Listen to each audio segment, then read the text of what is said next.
So what inspired you guys to continue? Like, why do you still record songs? It's a good question. I think it's what we're good at. It's what we become good at. You know, you master something, you know, and you stick to your guns. We've tried all kinds of other stuff as well, but somehow always happen to come back to music. You know, it has a pull. You know, I can go 2-3 months and say, okay, I want to do something else. But at the end of the day, when I hear a beat, or when I just go, oh, okay, let's get it. You know, so I think it's, as long as there's inspiration to do it, you know. And also I think it's a matter of also just acknowledging the fact that you are what you are. I am a rapper, I am a musician, you know. I'm not 16 anymore, but I'm still the way I am, you know. And you come to a crossroad, basically, you know, because that's where I am right now. And I've seen that I've read some articles and interviews with rappers who grow older. You know, what do you do? Can you still jump around a stage and stuff? I mean, you just adapt. It's what you are. It's like people are saying, oh, you've been in the game 20 years, you should retire, you old school, you know. But that's really funny when you think about it, because you don't say that to a doctor, you know. Yeah. He just if he keeps evolving and working, he'll become better and better and the best in his field. Why the heck is that not the same in music? You know, I feel like I'm better than ever. You know, that's why we'll probably talk about it. I knocked out an album. I produced, wrote, and recorded an album in 1 freaking month. In 1 month, with collaborations and everything. You know, mixed, master, boom, it's done. You know, and I couldn't do that if I wasn't on top of my game with flows and ideas and, you know, creativity. So I don't believe that. So if people tell you that you've been in the game too long, you should retire. You know, I mean, I think if there are any rappers from Pakistan, India, Sri Lanka, Bangladesh, and all these places watching who are like middle-class people, they love rap, you know, and they probably understand the struggle that you can't just drop everything and do that. So, alhamdulillah, I have to also say that I feel really privileged growing up the place I do, that's allowed to give me the possibility to do what I'm doing, you know, and a hats off for the people, you know, all the young kids on the streets, you know, of Mumbai, Karachi, and, you know, Dhaka, and all those places, doing what they're doing with so much passion, man. I see some of the videos and I'm just like, wow, these kids got passion, man. They'll be just standing in jungles and doing rap sessions and ciphers and stuff, man. It's really cool to see how the movement of hip-hop and rap is just growing and developing. You know, I have to say, I've said this before, but hats off to Bohemia for really have been one of the first ones to, you know, take it to that level and been inspired so many. I mean, we had kids here in Denmark who were walking around rapping like Bohemia.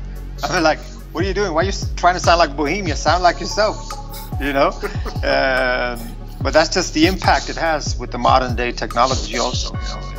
It's beautiful. It's beautiful. But I always say to people, man, just master your art, man. Just don't just start rapping and do a YouTube video, you know, within 2 weeks and put it out there, because that's going to have an impact. People are going to judge you for that, you know. Right. Nice.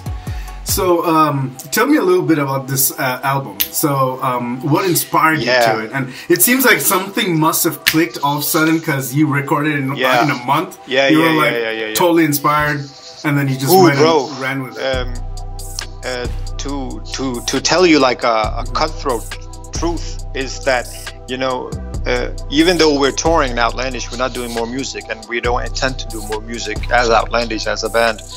Bang, it's out there.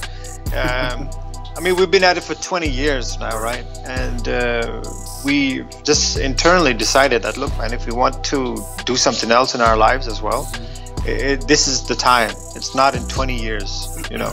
So while we're still young and we're still able, we want to contribute in different ways, you know, individually also, because, you know, you grow up, we want different things in life, and as brothers, we just spoke about it, that maybe it's time to, you know, to move on to a different chapter, because we could keep on going, we could keep on making a lot of money, and people might think I'm stupid, that why the hell, you know, if you're making money and if it's going good. But it's just like, just doing for the sake of doing it, And if you get that feeling in your gut, then maybe it is time to move on, you know. So that's something we decided not a long time ago, like a year ago or something, that we would start considering what to do and stuff. But, you know, we all three agree that it's part of our legacy. It's who we are. I mean, we will never be able to walk away from it, you know, because that's... So you never know. Maybe we'll pull a Jay-Z, you know, just do a new album. But so back in January, to be honest, I was not feeling that good, because, you know, I was just like in like, I don't know if it was a midlife crisis or whatever, but like, okay, what am I worth? What am I gonna do? You know, 2 kids, a wife, big house. I mean, how are you gonna manage and stuff? So I was really feeling like blue. I had a conversation with one of my friends who's in the nasheed industry.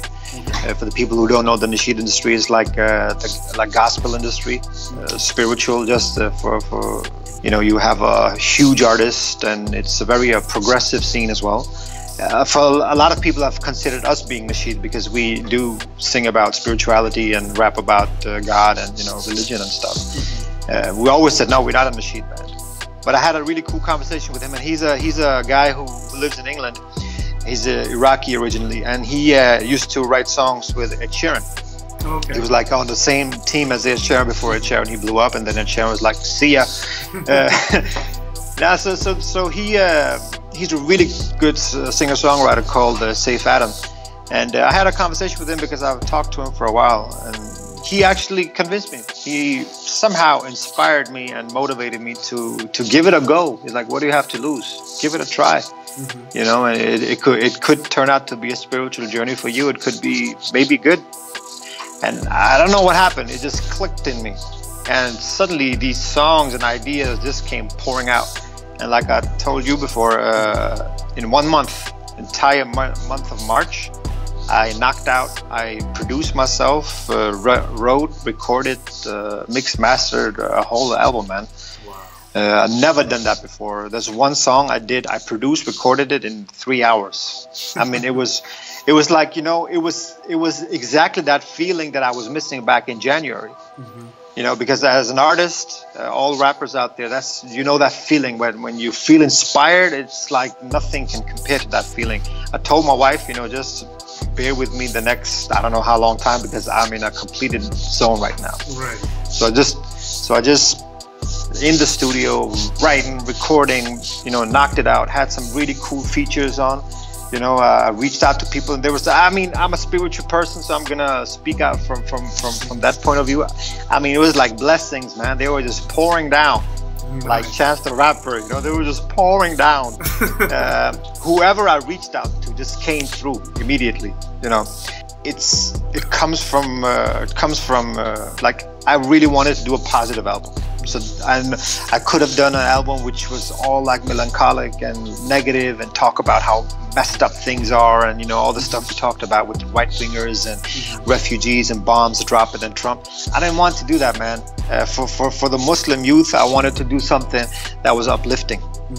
You know, it's cool to be Muslim. You don't have to hide it that you're a Muslim. You can be cool and have swag, you know. You can have, I have a song on the album called Deen and Juice. Deen means, you know, instead of gin and juice, so it's Deen and Juice. And there's a song about, you know, just because you're Muslim doesn't mean that you're spiritual, doesn't mean that you're boring. You still have the juice, still be cool, you know, you can still have swag. The whole album is really organic, it's uplifting, it has a lot of, you know, cool play words, and the title of the album is One Foot in the Sink, the Other on a Banana Peel. Very long title, but it fits perfectly, because it's like, it's all about finding a balance in life, you know, whether you're Muslim or not. It's about finding a balance in life. For me, it's about finding a balance about this world, the material world, all the chase that we're going through, and the spirituality, the inner self, and, you know, so it's a really cool concept. I found it really cool, and people have really appreciated so far, the people I've played it for. So yeah, I'm really looking forward to it, man. It's gonna be it's a new chapter, so it's gonna be good. I really appreciate that, you know, because like positive energy begets more positive energy, you know, and by you releasing that energy to the world, and that's what people will get from your music, you know. Hopefully, man. Hopefully. I mean, so far my Snapchat is blowing up, my Instagram is blowing up, my Facebook is blowing up by people just by the snippets I've put up, you know, on there. And people are just going bonkers, you know. I'm really excited. Also because it's the first time I've taken 100% full control. You know, I don't have anyone to answer to. I ask about if I want to do anything, I just do it. Want a new website, I just do it. I don't have to ask a company or anything. You know, if I wanted a video recorded, I just do it. Luckily, 20 years in the game gives you a lot of experience, you know, and a lot of you know, knowledge about different stuff. You know, I've had my hands dirty with everything from video production to, you know, building our online presence for Outland. You know, so all these things are just coming into use now. And it's funny because a lot of my mainstream colleagues in Denmark, they're like, yo man, who did you hire to do all this stuff? And I'm just like, I'm just doing it myself, bro. You know, they're like, what?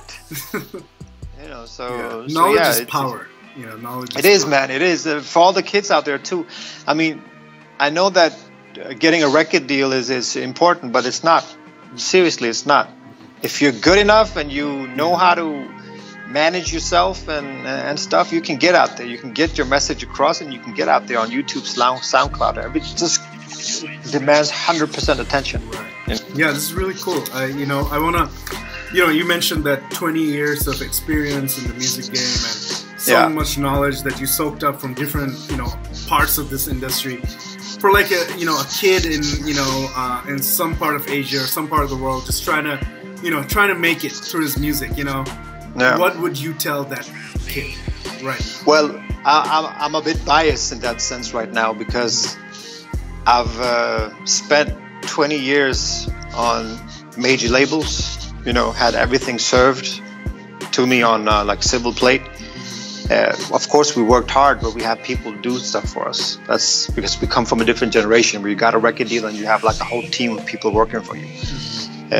Times have changed, and now that I've taken 100% control, let me put it this way: you can make more money selling less records being on a major label by doing it yourself, because you have 100% ownership. You know, if you want to find a team, find yourself a team. You know, if you live in Dhaka, if you live in Bangalore, if you live in wherever you are, Multan, Islamabad, wherever you want to rap, you rap and you're good at it. If you want a team, find yourself a team of friends, you know, who are good at different things, you know, and make it into a team effort, you know, to get out there. You see that with the American rappers as well. They have like a team of people, not like executives and stuff, but they have a team of like crew members who handles different things. Take control, take 100% control of your own destiny, of your own, you know, career. You know, because no one's gonna do it for you, and you can't no one's gonna run your business better than you do yourself, man. If I get an idea 1 o'clock at night, I'll act on it. Right. A record company exec won't act on it 1 o'clock at night because he gets his salary, you know. And you know, perfect your art, man. That's a really important thing. Perfect your art. Right now, these days, young kids, they're perfecting their art in front of people online. You know, we used to sit on a room, rehearse, I don't know how many times before we would dare to go out and perform in front of people. You know, perfect your art, because people are going to judge you for that, and keep developing, you know. So that was probably more than 3, but you know, that's crucial. Yeah. They're crucial. 100% agree with it. These are like the keys to success, you know. A lot of people would just say, hey, go out there and work hard, you know. But what you said was the reality is the team. You need a team around you for your success. And that's and you know, maybe you have a guy who records with a shit camera, but he will develop with you. You know, he will evolve with you. I've seen that with some of the people around me. You just evolve. That makes sense. Well, thank you, bro, for all sharing so many inspiring things. You know, like it's inspired me and gave me so many things to think about in my own life.